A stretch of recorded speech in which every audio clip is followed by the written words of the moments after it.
Welcome back to Sunday Morning Cafe, our ongoing conversation about building and maintaining resilience. The last several conversations we've had have been on resilient relationships. Today I'd like to shift into talking about resilient marriages and in particular, resilient marital spirituality. I'll start with a quote from Tolstoy in one of his novels where he says that all good marriages are identical to one another, but all bad marriages are completely unique in their misery. Now, I'm convinced if you could take 100 people who are in my profession doing marital counseling, they would tell you that Tolstoy got it exactly backwards. Because anybody who works in my industry sees that in bad marriages, there is kind of a predictability, almost a boring predictability, of how it is that one bad interaction, one bad experience leads to kind of a recursive response from the spouse to have another responding in a bad interaction or a bad experience, which leads to another bad interaction. And watch where my hand's going, it's going down, because it becomes a vicious cycle where these predictable patterns lead to where you know it's going to land, this kind of parallel lives of cold distance, or the kind of escalating conflict that's fiery, but you just know where it's heading. Whereas in good marriages, you've got the same kind of recursive pattern, but it's more of a virtuous cycle, where one good interaction leads to another good interaction. And a surprisingly good experience leads to the next surprisingly good experience, and you never know where that cycle will take you and what kind of creativity it will unleash in the individuals in that marriage or in that family.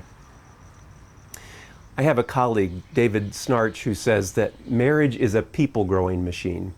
And by that, he doesn't just mean that babies and toddlers tend to come out of those relationships. What he meant was that marriages themselves have a way of calling people to grow. At least the possibility is there. The invitation is very frequently there for marriage to be a people-growing machine.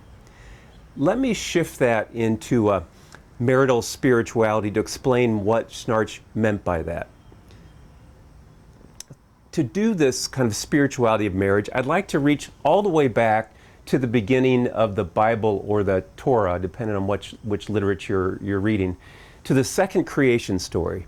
Because there you find God doing an interesting thing. God steps into the mud of the earth almost like a potter and just picks up that, and you can almost see the divine sleeves rolled up and the mud dripping down those divine arms, and God's forming and shaping a human being. And when the statue is complete, a fascinating thing happens. God takes the divine breath and blows it into the nostrils of that statue, and that's where the author of Genesis says the thing that was a statue is now a human. Now, I'm no theologian, but you get the sense of what that author is getting at, that there's something transcendent in the human person. There's something ineffable, something inestimable and not measurable in the human spirit. There's something divine in every single human being. I want to mine that image for marital spirituality by asking this question. When God blows that divine breath into the statue, the next part of Genesis says, God saw that it was not only good, but saw that it was very good. My question to you is this: was God looking back over the divine shoulder at what had been created and pronouncing it very good?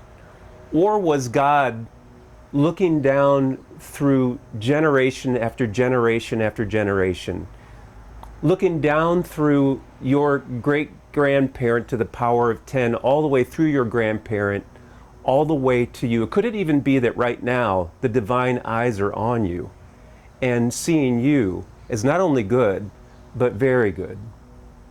And is it possible that that breath that was blown wasn't just discreetly blown into this one statue's nostrils to make it human, but is it possible that that divine breath blew through generation after generation of forming and shaping through those relationships to this very moment where that creative breath of God continues to blow through us to form and create? the creative breath of God, what's that look like? It looks something like this, like a little boy, maybe about 5th grade, who wakes up like every morning and stumbles out to the kitchen just like every morning. And on this morning, he's seeing what he always sees. He sees his mother in this green bathrobe, and there she is at the kitchen, and you can smell the bacon popping, you can hear it popping and smell the smell of it, and you can hear her doing what she's yelling over to his brothers, "Get out of bed, you're going to be late for school." But on this day, something imperceptible is different, because he notices that that green bathrobe has kind of a fringe on it where it's worn out. And he sees that same worn out look in the eyes of his mother, and the way her hair is falling down in her face. And as if he were the parent and she were the child, he steps up and takes the spatula out of her hands and orders her to sit down. And as if she were the child and he were the parent, she obeys. And with the background music of that bacon popping and the smell of it, God's breath blew through that kitchen imperceptibly, because on that day, that boy tasted more than bacon.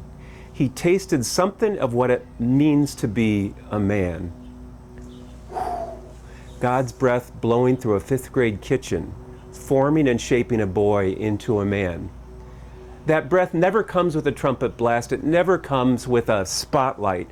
It always comes imperceptibly, but it comes. What's it look like in a marriage? Well, it looks something like that night when my wife and I were having one of our usual conflicts over the same material, but this time it had got worse than usual. And we are having one hell of a conflict, and it's gotten to a really bad place. And I hear downstairs one of my kids calling out for one of us to help them with something. So I go downstairs, and I'm pissed. And I'm downstairs, and I do whatever it is my child needs me to do, and I get to the kitchen sink, and now I'm doing some dishes. And I'm rissa, like that. But somehow, inside myself, I pray this prayer, because I'm recognizing that this feels an awful lot like what my divorced parents used to do before they divorced, and I'm scared. And I'm praying, God, I don't know what to do with this. The next thing that happens is my wife walks downstairs.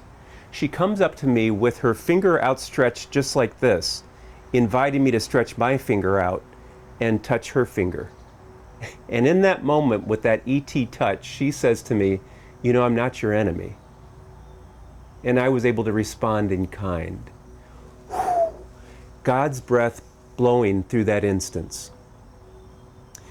Frequently, our marriages are the place where God invites us to step into the mud, and it is muddy, for that new divine breath of creativity to blow through our spouse and into us. The Gottman Institute has done probably 40 years of longitudinal research on many, many subjects, and have learned in one of their findings that in good marriages, people are responsive not only to their spouse's needs, but their spouse's wants as well. To put that back into my spiritual context, frequently our spouse speaks for the marriage itself when she says or he says, Tom 2.5 won't be enough. Step into the mud to be created, become Tom Wagner 3.0. And it's always something banal and everyday. It could be in the realm of the giving and exchanging of physical intimacy. It could be in the realm of how it is we do our finances or our parenting, how it is we do our housekeeping. But that moment where the invitation comes, in the Christian scriptures, Jesus says, the truth will set you free. I always thought he should have put an asterisk next to it that said, but first, it'll piss you off and scare you.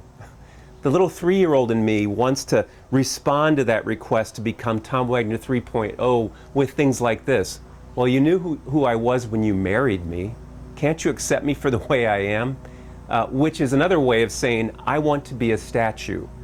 I don't want to be formed and reformed. I'm done with this adventure of becoming ever more mature versions of myself. I'm done with that now. There's a tendency in us to thoroughly wax our ears to the requests of our spouse and to act like we don't hear it. Or to ignore that annoying little voice inside that says you need to make this request of your spouse because we don't want to upset the apple cart. And so we anesthetize that voice and act like that thing that is beneath both of us is okay to live with. A marital spirituality says, let that voice speak. Step into the mud with your spouse. Another Christian metaphor is that in that next life, people who've been washed clean and are now in their sparkling white robes gathered around the altar of God. I've always thought, but there'll be others around that altar who have mud all over their white robes. Those will be the married people.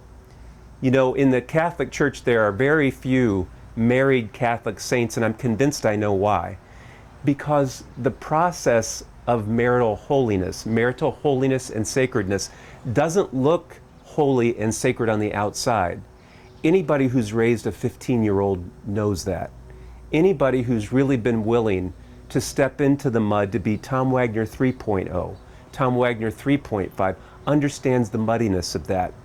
That's what sacredness and holiness looks like in marriage.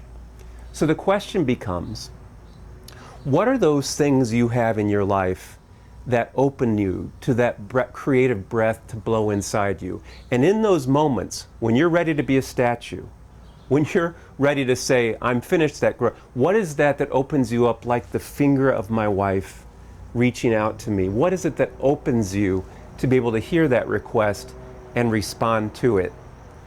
And next week, we'll get back together again, and I'll be curious to see what you found out as you explored those questions, and to kind of open up some more conversation around relationship resilience and relationship spirituality. Until then, have a great week, and I'll see you then.